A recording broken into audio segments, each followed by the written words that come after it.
ഞാൻ ഷഹന സാജു, ആലപ്പുഴയിലെ ആര്യകുറ്റിയിൽ നിന്നാണ് വരുന്നത്. ഞാൻ പായസറാണി കോമ്പറ്റീഷനിൽ ഒരു പായസം റെഡിയാക്കുന്നുണ്ട്.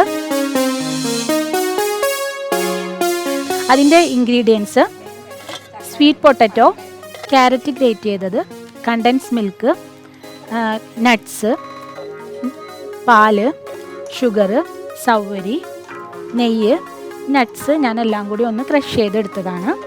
ഇനി ഉപ്പ് വേണം, കുറച്ച് സാഫ്രോൺ. ആദ്യം സ്വീറ്റ് പൊട്ടറ്റോ നമുക്ക് കുക്ക് ചെയ്തെടുക്കാം. ആ സമയം കൊണ്ട് നമുക്ക് ക്യാരറ്റ് ഒന്ന് സോട്ട് ചെയ്തെടുക്കാം.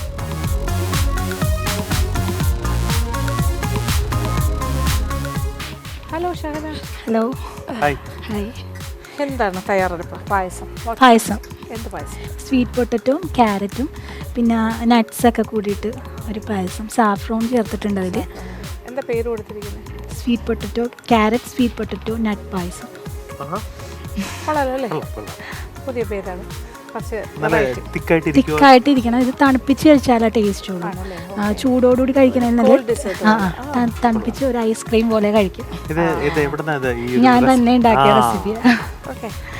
വീട്ടില് ഞാൻ മിക്കവാറും ഉണ്ടാക്കാറുണ്ട്. വെക്കാം, കുഴപ്പമില്ല. അത് നല്ല സ്വീറ്റ് പൊട്ടറ്റോയും ക്യാരറ്റൊക്കെ നല്ലോണം നെയ്യിലിട്ട് വഴറ്റി എടുത്തിട്ടാണ് നമ്മൾ ഉണ്ടാക്കുന്നത്. അപ്പോൾ വെച്ചാലും കുഴപ്പമില്ല. അപ്പോൾ നടക്കട്ടെ. All the best. അപ്പോൾ നമ്മൾ ഇനിയും വരാം. ഓക്കെ. നേരത്തെ കുക്ക് ചെയ്ത് വെച്ച സ്വീറ്റ് പൊട്ടറ്റോ നമുക്കൊന്ന് ഉടച്ചെടുക്കണം. നമുക്ക് ഈ ഉടച്ചെടുത്ത സ്വീറ്റ് പൊട്ടറ്റോ ഒരു പാനിലിട്ട് നെയ്യ് ഒഴിച്ചിട്ട് നമുക്കൊന്ന് സോട്ട് ചെയ്തെടുക്കണം. സ്വീറ്റ് പൊട്ടറ്റോ റെഡി ആയിട്ടുണ്ട്. നമുക്കിത് പാലൊഴിച്ച് റെഡിയാക്കി എടുക്കാം. ഇനി നമ്മൾ കുക്ക് ചെയ്ത് വെച്ച സ്വീറ്റ് പൊട്ടറ്റോ നമുക്കിതിലേക്ക് ചേർത്ത് കൊടുക്കാം. നല്ലതുപോലെ ഒന്ന് മിക്സ് ചെയ്ത് കൊടുക്കാം. നല്ലതുപോലെ ഉടച്ചു കൊടുക്കണം. ഇത് നല്ലതുപോലെ ഉടഞ്ഞിട്ടുണ്ട്. ഇനി ഇതിലേക്ക് നമ്മൾ നേരത്തെ റെഡിയാക്കി വെച്ചിട്ടുള്ള ക്യാരറ്റ് ചേർത്ത് കൊടുക്കാം.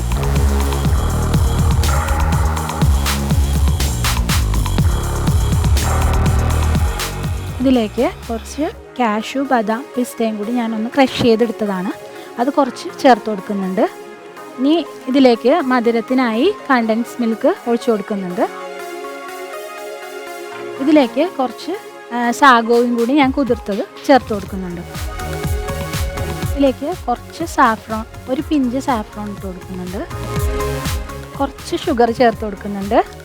മധുരം പോരാ, അപ്പോൾ കുറച്ച് ഷുഗറും കൂടി ആഡ് ചെയ്ത് കൊടുക്കുന്നുണ്ട്. ഇത് നല്ലോണം തിളച്ച് സാഗമൊക്കെ ഒന്ന് കുക്കായി വരട്ടെ. ഇത് നല്ല ഹെൽത്തി റെസിപ്പിയാണ്. ഈ ഓണത്തിന് നിങ്ങളുടെ വീട്ടിലും ഈ ഒരു പായസം ട്രൈ ചെയ്ത് നോക്കണം. വ്യത്യസ്തമായിട്ടുള്ള ഒരു പായസമാണ്. എല്ലാവരും ഇതൊന്ന് റെഡിയാക്കി നോക്കണം. കുട്ടികൾക്കൊക്കെ നല്ലോണം ഇഷ്ടപ്പെടുന്ന ടേസ്റ്റിലാണ് ഇത് റെഡിയാക്കിയിട്ടുള്ളത്. ഇതിപ്പോൾ തിളച്ച് കുറുകിയിട്ടുണ്ട്. ഇനി ടേസ്റ്റ് ബാലൻസ് ചെയ്യാൻ കുറച്ച് ഉപ്പ് കൂടി ആഡ് ചെയ്ത് കൊടുക്കാം. ഈ പായസത്തിൽ ഉപ്പ് നിർബന്ധമായിട്ട് ചേർത്ത് കൊടുക്കണം. എന്നാലേ ഇതിൻ്റെ ടേസ്റ്റ് നല്ല ബാലൻസായി നിൽക്കുള്ളൂ.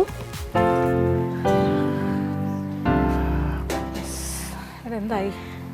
റെഡി ആയിട്ടുണ്ട് പായസം. ഇനി കാഷ്യൂം ബദാമും കൂടി ഒന്ന് ഫ്രൈ ചെയ്തിട്ടാണ് ഫൈനൽ സ്റ്റേജ്. ഇതെന്തായിരുന്നു? ഇത് പിസ്ത, കാഷ്യൂ എല്ലാം കൂടി ഒന്ന് ക്രഷ് ചെയ്തെടുത്തതാണ്. നല്ല റിച്ച് പായസം, അടിപൊളി. ഇത് മിൽക്ക് മെയ്ഡ്, സാഫ്രോൺ എല്ലാം ചേർത്തിട്ടുണ്ട്. എല്ലാം കൊണ്ടുവന്നു അവിടുന്ന്. കൊണ്ടുവന്നു. അപ്പം ഇനി ആ ലാസ്റ്റ് പാർട്ട്.